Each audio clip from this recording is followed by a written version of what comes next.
What's going on, guys? Welcome back to the channel, Pete's Carport. It has been quite some time since I've done anything on this channel with my Porsche 944. So this is an 84 944. Some of the things that we've done is we put this front splitter on here, which I absolutely love.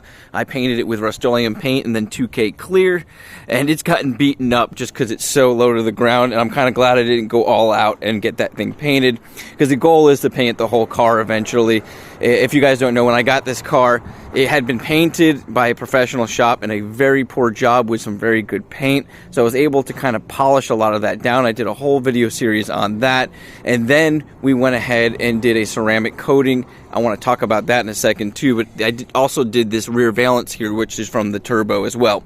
And so we did the ceramic coating, and my God, I am not sponsored by any of these ceramic coatings. So what I use is this armor shield here from Avalon King. And like I said, I am not sponsored, but a lot of these YouTubers that show you this content on Avalon Shield specifically, or Avalon King, are sponsored by them. And I've got to tell you, it was probably one of the best things I've ever done to any of my cars, was polish this thing out and then go ahead and put this stuff on it.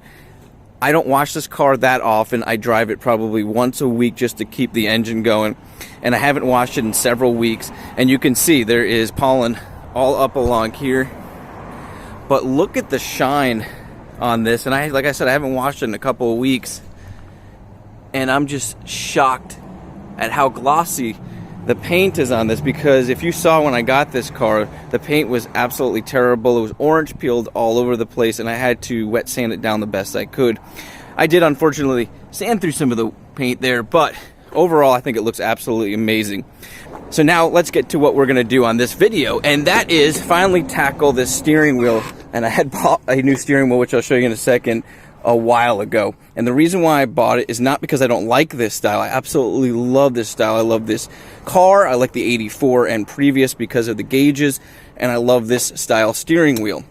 But the horn keeps falling off every time I take a turn now, because up in here the little prongs are broken. Obviously we've got a lot of wear here, and recently the plastic started to break off here. So I want to restore this steering wheel, and in the meantime I obviously need to have something on here if I want to drive the car. So I had ordered this a long time ago. I showed it in a video. So this wheel over here is a Tazio Corse Ray Dino. Not something I was real familiar with. I came across it on eBay. It is a vintage wheel, and I love the style. It looked very similar to one of the Momo wheels that I was going to get. And I was told by the guy that I bought it from that it would use the Momo adapter. Unfortunately, with the Momo drill holes are just a hair off. So I did a little research, and I found out they made an adapter plate. Well, that adapter plate is near impossible to get, because I ordered it and they canceled out my order, told me they would contact me once they get more in, and I never heard back from them. So today I want to try to come up with a solution, and what I think I need to do is go ahead and use this template which comes from the Momo hub adapter, and just kind of create new holes.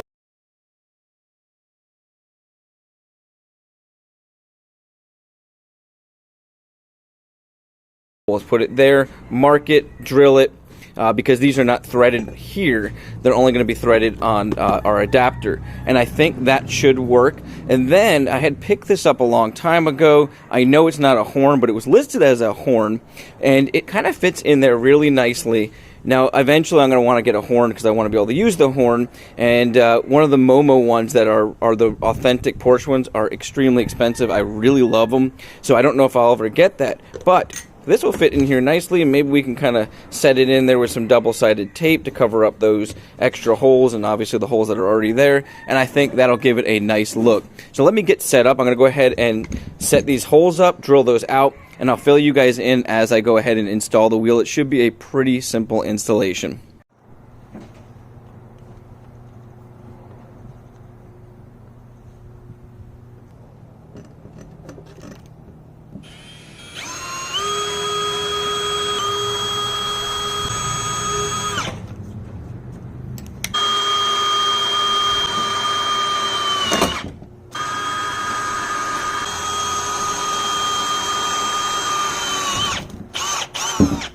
Alright guys, so taking off the stock wheel was extremely easy. I just used a 24mm deep well socket. You usually have to use a breaker bar, but my nut came off very, very easily. In fact, it came off my hand. So my guess is somebody had this wheel off and never really fully tightened it. After taking this off, I realized I kind of made a little boo-boo. If you look here, you've got this little knob here, and that's going to, when you turn your wheel, it's going to click your blinkers on and off. And unfortunately, since I had to drill new holes because I didn't think it through, mine is not going to line up and turn my blinkers off. Well, I got some other news is my blinkers don't work that way anyway. So right now my blinkers, I have to manually pull them down and back up. I don't think the part that this touches is working, so I'm not even going to worry about it right now. I'm just going to install this, but if you're doing this at home, make sure you don't do what I did and drill these holes. I'll put that at the beginning of the video too, to kind of make people aware that what I'm doing is going to mess up the functionality of your blinker switch, which mine doesn't work anyway. So I just want to get this wheel in here. I already drove around with it. It is so much more comfortable than driving with a beat up, tore up leather wheel like this.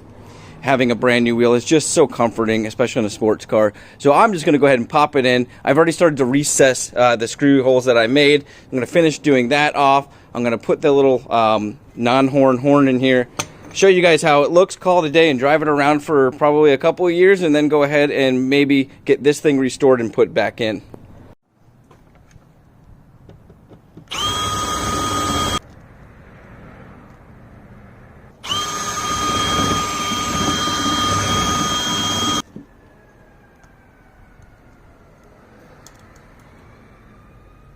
Alright guys, so I've got everything back in, and I found this rubber gasket stuff I had sitting around the shop that worked kind of perfectly. I went ahead and kind of glued it into place, and then opened up the prongs on the back, and it sits in there just like a horn, and you can press on it. I'm thinking about trying to see if I can get it working. I do have to take it back out because I cut it a little short here. I want to re-glue another piece of this in, and I did get some of the glue on the edge here. So what I'm thinking about doing is re-gluing it and then taping this center part here off and maybe repainting that. But it's kind of neat. It's got some patina to it, so I might keep it this way for a little while and just drive it around and enjoy it. But man, what a difference on this wheel, just the feel of it, and it still has that vintage feel. Let me know what you guys think. I know it's not one of those videos where it shows you how to do something perfectly, but sometimes you just got to think outside the box, be a little creative, and utilize what you already have. And that's kind of what I did in this case. And I really enjoyed the way it came out, at least for my own personal preference. This car is not perfect by any means, and I don't want everything to have to be perfect. I enjoyed driving this car. One day I may completely restore this and do everything back to factory spec. Once again, guys, my name's Pete. This is Pete's Carport. You guys have an awesome day, a blessed week, and I'll catch you on the next video.